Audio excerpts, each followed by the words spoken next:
So this project is about how to make a dog's toy with a bit of scraps.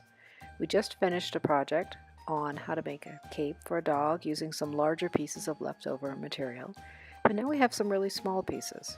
And the question is, should I just throw them out, or maybe there's something useful that could be done? In this case, I found two pieces that have enough size to them. I want to make a snake.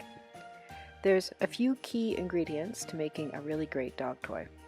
You need the fabric, you need the squeaker, and that's what we have right here. I ordered these from China. You can get about 100 of them for a few dollars. It's very reasonably priced, and it's a lot of fun. You put one of these squeakers, or in this case, a lot of these squeakers, into your dog toy, and your dog gets a lot of enjoyment. The other ingredient is a little bit of stuffing, just to give it a little bit of shape and padding. Here you'll see I have put the two good sides together, and the bad sides are facing out.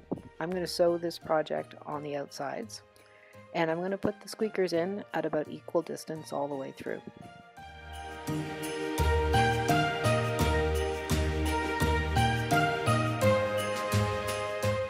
So I've gone and sewed the shape of the snake into the fabric, and now I'm going to trim it out around the outside. I left a gap in it to enable me to stuff the snake in a minute.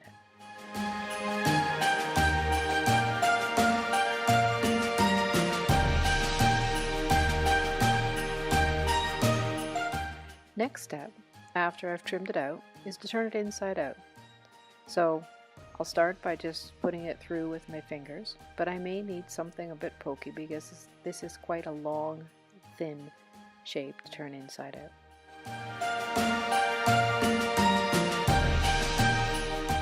So now I have my snake turned so that the right side's out. I have some batting, I have my squeakers, and I have a pencil and some scissors to help me poke the material and the squeakers into the snake. Cut out a piece of batting, wad it up, stuff it in the snake, and use my poker to poke it in. There's no particular magic to how you poke it in, and what I found here was that even though the pencil looks like it would work, it doesn't work as well as you would hope it would. So there's a bit of cramming, and a bit of stuffing, and a bit of maneuvering to get it into the right spot.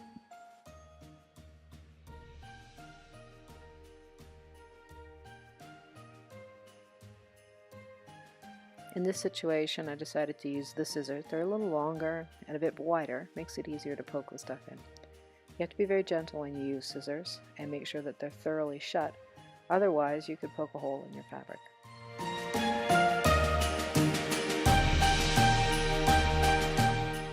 Next comes the squeaker.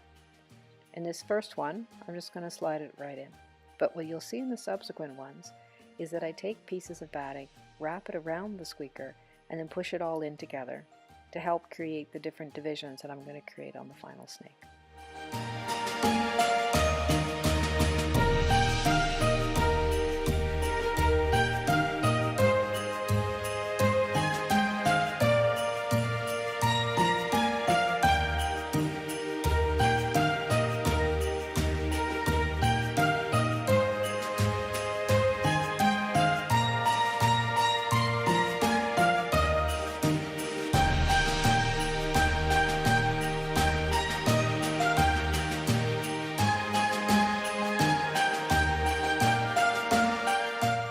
Next step is to sew the hole shut.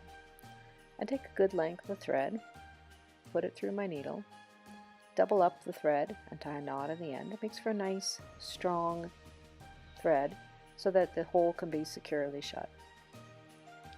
I always tie the thread at the bottom, the two pieces together, and then use that as a loop when I'm actually sewing to start it out so that I have a secure start. I don't have to worry about the thread slipping out of the seam.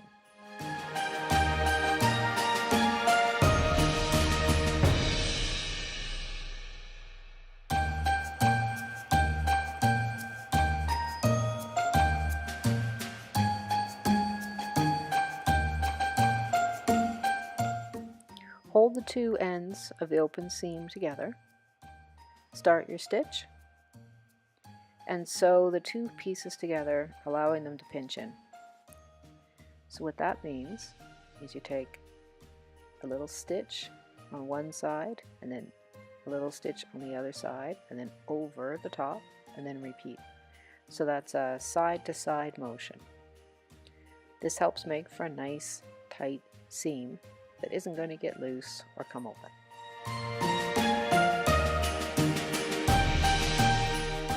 Okay, last step. So after I finished my seam, I took my snake back to the sewing machine, felt out where the squeakers were, and sew separations between each one of them so that they don't shift when they get chewed on or played with. Now I'm going to make the eyes. I use a thicker black thread to make the eyes. This is something that if the dog should chew it, it's not going to come off, he's not going to be able to ingest it, it's not going to harm him. It doesn't look as exciting as the buttons or plastic eyes would, but it's safer. So I double up my thread as usual, and now I'm going to sew on using a satin stitch 2 black patches just to give the impression that one end has eyes.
So there you have it, one completed toy dog snake with a squeaker in every compartment.